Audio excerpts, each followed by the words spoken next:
All right, welcome to Let's Talk with Forever Young Films, a platform designed for student athletes and prospects in the Houston area to be able to allow people to get to know them a little better in their own words. And today we have a guy that I loved watching over the summer. I love to see his progression. His name is Eric Johnson. And so, Eric, I'm gonna give it to you. Let everybody know your name, your height, your school, your class, your GPA, and your test scores if you've taken them. All right. My name is Eric Johnson. I am 6'6". I attend Travis High School, and at Travis, I play center and power forward. It's a mixture of both. And my GPA is a 3.3, and I'm taking my test scores in the near future. All right.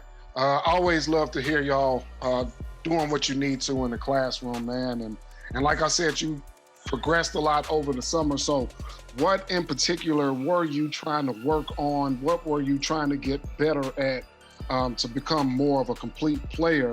And how were you able to go about doing it with this summer being an unusual one with the pandemic and not having access to what you normally have access to?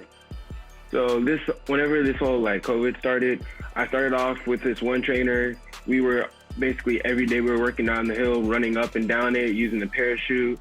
And we were basically doing that every day. And then we went to the school and I worked out there with some pretty good people. And then I also this summer started working with a shooting coach to help get my shot more normal, help it flow better. And I started shooting better.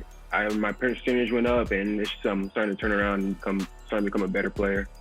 Okay, with you now becoming more of a complete player, what would you say your biggest strengths on the basketball floor is, and what can you bring to any potential college program that might want to bring you in? Me, I'm a hustler. I'll get on the ground. I'll take charges. I'll do the dirty work that most people aren't willing to do. I'm not afraid to put my body out there and do the hard work. Okay, so yeah, like you said, you're 6'6". You play center now. At the next level, you'll probably play more of a forward.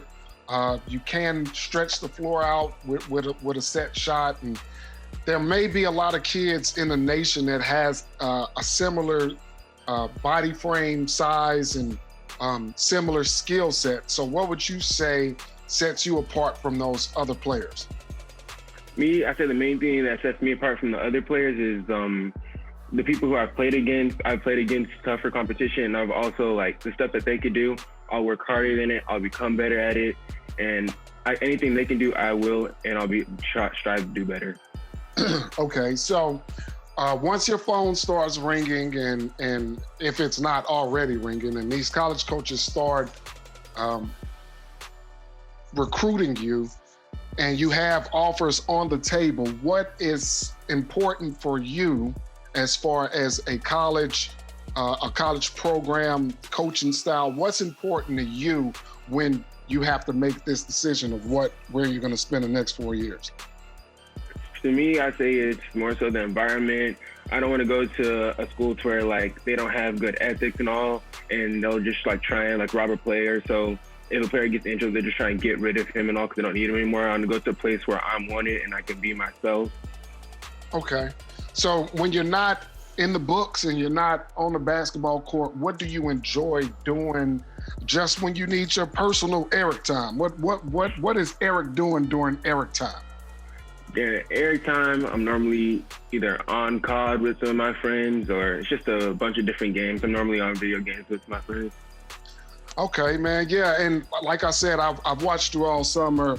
Got a chance to meet your mom. You have a great mother behind you to provide you with that support. And so now I'm just let you go with this. Give me something funny or unusual that has taken place in your life that maybe you didn't think it was funny at the time, but maybe everyone else was laughing.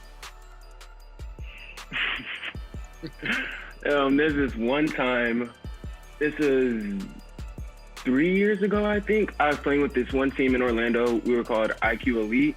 So we were in this hotel room and all playing 2K. I was sitting chilling on my phone. I hear some of my teammates say, "He's pointing up here," and I look up like, "Who's pointing up here?"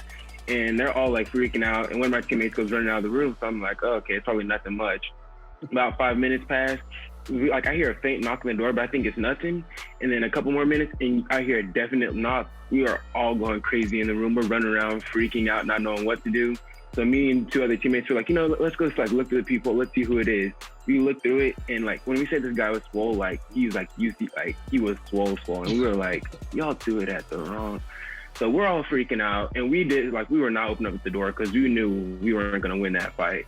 So we waited till we saw one of the like hotel like workers there. They came and they like were talking to him, and that's when we finally opened the door. And we were like, "Yeah, we weren't throwing it. We're sorry about it." And he was mad saying, "Come out in the hall so like I could fight y'all and all." And we were just like, just sitting there. So after all that, he finally went downstairs. He was filling out paperwork. I was staying in a different like hotel building. So I had to leave that building, and when I was walking through the lobby, he was sitting right there, and he recognized me, and I was just like, oh gosh. And he's like, there goes one of them right there, and I was like, oh. So I make it out, get back to my room all safe and sound. Everything played out well after that, but I was looking over my shoulder for the rest of the trip because I wasn't sure where he'd pop up. Well, the funniest thing about that story is that I'm sure that all of y'all are smart young men, but the name of your group was IQ Elite, and and y'all decided to throw something at the biggest guy that sounds like it was in Orlando at the time. So IQ was not elite that night. Nope. Man, well, yeah, I'm gonna let you get out of there with that, man. Appreciate the time. Good luck this season. Good luck in the classroom this year with everything going on with COVID, man. And like I said, appreciate you for allowing us to catch up with you. All right, thank you. I enjoyed this. All right, no problem.